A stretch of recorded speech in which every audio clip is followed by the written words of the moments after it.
YS Sharmila గారు అంటే ఇప్పుడు ప్రెజెంట్ ఆంధ్రప్రదేశ్‌లో కాంగ్రెస్ పార్టీకి అధ్యక్షురాలు ఆ రాష్ట్రంలో. తను ముఖ్యమంత్రి చంద్రబాబు నాయుడు గారిని కలవాలనుకుంటుంది ఒక అంశం పైన. అదేంటంటే రైతన్నకు అండగా కాంగ్రెస్ అనే ఒక కార్యక్రమాన్ని ఆవిడ ఆవిష్కరించారు. ఆంధ్రరత్న భవన్ విజయవాడలోని ఆంధ్రరత్న భవన్‌లో దానికి సంబంధించినటువంటి ఒక సమావేశం.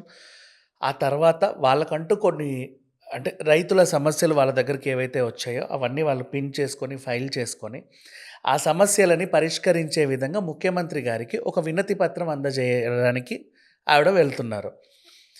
ఈ సిట్యుయేషన్ ఎందుకు చెప్పాము అంటే, such a beautiful situation in any state. మనం ప్రతిపక్షంలో ఉన్నామా? ఇప్పుడు రైతుల సమస్యలుంటే జనరల్‌గా అందరూ ఏం చేస్తారంటే, రైతులకు అట్లయిపోయింది, ఇట్లయిపోయింది. అసలు ఈ ప్రభుత్వం ఏం చేస్తుంది? వీళ్ళకి పట్టింపు లేదు, అది లేదు, ఇది లేదని చెప్పి ఇష్టమున్నట్టు ధర్నాలు, రాస్తా రోకోలు, అసెంబ్లీ వేదికగా ఏవి పడితే అవి పడితే స్పీచ్‌లు, పబ్లిక్ డిబేట్‌లు ఇవన్నీ పెడతా ఉంటారు. నువ్వు ఫస్ట్ వినతి పత్రం ఇచ్చి, నీ పని అవ్వకపోతే ఎందుకు అవ్వట్లేదు, ఎందుకు తీర్చట్లేదు అప్పుడు నిరసన వ్యక్తం చేయాలి. ఓ పర్ఫెక్ట్ పొలిటీషియన్‌కి ఉండాల్సిన లక్షణాలు ఇవి. అందుకే ఇది మనం మాట్లాడుకుంటున్నాం. ఇంతకుముందు కూడా వైఎస్ఆర్ గారు, చంద్రబాబు నాయుడు గారు ఉన్నప్పుడు, ఈయన అధికారంలో ఉన్నప్పుడు ఆయన వినతి పత్రాలు ఇచ్చేవాడు. అది వాళ్ళు పట్టించుకోకపోతే తర్వాత ప్రజల తరఫున ధర్నాలు, రాస్తారోకోలు చేసేవాళ్ళు. నెక్స్ట్ వీళ్ళు కూడా అంతే. వీళ్ళు అధికారంలో ఉన్నప్పుడు ప్రజల సమస్యలకి ఒక రాసి వినతి పత్రాలు ఇచ్చేవాళ్ళు. పట్టించుకోకపోతే తర్వాత వీళ్ళ నిరసనని దున్నపోతుకి పత్రం అందించి, వినతి పత్రం అందించి నిరసన తెలిపేవాళ్ళు. ఇలా కొన్ని కొన్ని ఉంటాయి సిట్యుయేషన్స్. చాలా చూసాం మనం. అంటే పర్ఫెక్ట్ పొలిటికల్ ఎజెండా ఇది నిజంగా చెప్పాలంటే. ఏదో అయితుంది కదా అని చెప్పేసి వెంటనే మీద పడి రక్కేయడం ఇప్పుడు ఉన్న ఫ్యాషన్‌లాగా మారిపోయింది. బట్ రాజకీయాలంటే ఎలా ఉండాలో పర్ఫెక్ట్‌గా తెలిసిన ఆవిడ షర్మిల గారు కాబట్టి తనేం చేసింది చాలా పద్ధతిగా, ఫస్ట్ రైతన్నకు అండగా కాంగ్రెస్ అనే కార్యక్రమాన్ని పెట్టింది. ఎందుకు అంటే యూరియా సమస్యలు ఉన్నాయి వాళ్ళకి.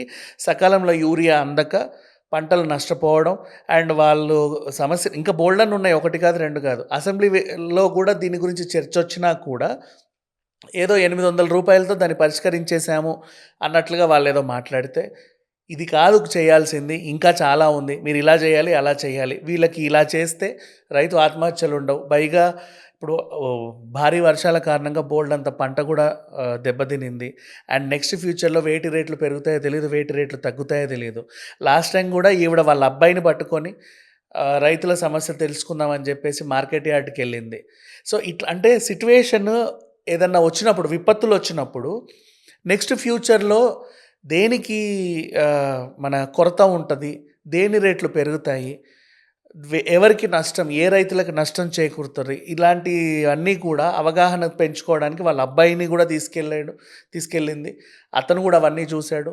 ఆ రోజు ఫస్ట్ టైం వెళ్ళేటప్పుడు వాళ్ళ అమ్మమ్మ గారి ఆశీర్వాదం తీసుకొని వెళ్ళాడు. అది మనం చూసాం యాక్చువల్‌గా. ఇప్పుడు సిట్యుయేషన్ ఏంటంటే ఈవిడ కూడా ఒక కార్యక్రమం పెట్టి ముఖ్యమంత్రి చంద్రబాబు నాయుడు గారికి వినతి పత్రం అందజేయడానికి వెళ్ళింది. సరే, నీ సమస్య తీరుద్దో లేదో కానీ ఇది పర్ఫెక్ట్ రాజకీయం అంటున్నా.